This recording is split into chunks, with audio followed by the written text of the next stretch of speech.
آپ نے 10 روپے 100 روپیہ 1000 روپیہ اللہ تعالیٰ جتنی ہمت دے، ہمت پیدا کرنے سے ہوتی ہے. ہمت کسی پری کا نام نہیں ہے کہ وہ آئے گی اور جادو کی چھڑی آپ کے سر پہ گھمائے گی اور آپ کو توفیق ہو جائے گی صدقہ دینے کی. یہ بھی ایک بڑی غلط فہمی ہوتی ہے. لوگ کہ توفیق کا انتظار کرتے کرتے مر جاتے ہیں، کہتے ہیں جی توفیق ہوگی تو کروں گا. توفیق کس چیز کا نام ہے؟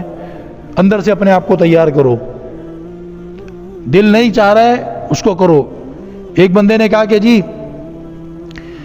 دل نہیں کرتا ہے مثلا نماز پڑھنے کو، تو ایسے حالت میں جب دل نہ کر رہا ہو نیک کام کرنے کو، نماز کی بات کر لو، صدقے کی بات کر لو، دل اندر سے نہیں کر رہا، لیکن آپ اللہ کا حکم سمجھ کر پھر بھی اس کام کو کرتے ہیں، تو اس کی کیا حیثیت ہوگی جو آپ کا دل ہی اندر سے نہیں مان رہا؟ تو پوچھنے والے کا مقصد یہ تھا کہ پھر فائدہ کیا؟ بے دلی سے آپ ایک کام کر رہے ہیں.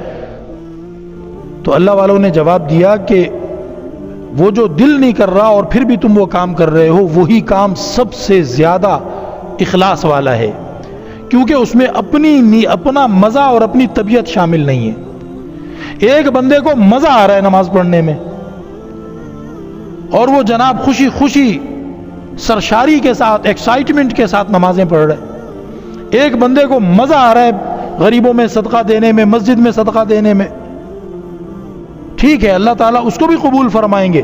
یہ شاباشی کی چیز ہے کہ تجھے نیک کام کرنے میں مزہ آتا تھا، یہ اچھی چیز ہے، یہ بری چیز نہیں ہے، اس پہ اللہ کی طرف سے شاباشی ملے گی. لیکن وہ بندہ جس کی طبیعت نہیں مانتی، دل نہیں چاہتا.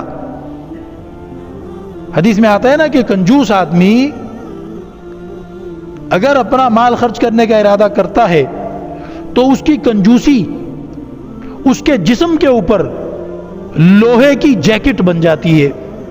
اس زمانے میں لوہے کی جیکٹیں ہوتی تھی، وہ جنگ لڑنے کے لیے پہنتے تھے تاکہ دشمن جب تیر مارے تو تیر نہ لگے.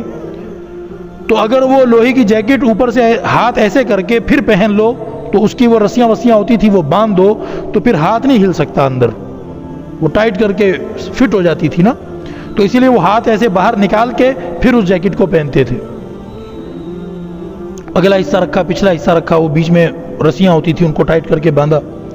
تو نبی پاک علیہ السلام فرماتے ہیں کہ کنجوس آدمی جب اللہ کی راہ میں خرچ کرنے کی نیت کرتا ہے کہ بھائی چلو مسجد میں 100 روپیہ ڈال دوں، مسجد میں کچھ پیسے ڈال دوں، تو اس کی کنجوسی اس کے جسم کے اوپر لوہے کی جیکٹ کی طرح ٹائٹ ہو جاتی ہے، جس میں وہ اپنا ہاتھ ہلا کر اپنی جیب تک نہیں لے جا سکتا اور اپنا ہاتھ ہلا کر وہ مسجد میں 10 روپے نہیں ڈال سکتا. اس کی کنجوسی کی نظر نہ آنے والی وہ جو جیکٹ ہے، خود وہ زرہ جو ہے وہ اس کے اوپر ٹائٹ ہو جاتی ہے. تو توفیق کس چیز کا نام ہے کہ اس کنجوسی کے خیال کو دھکیل کر پھینک دو باہر.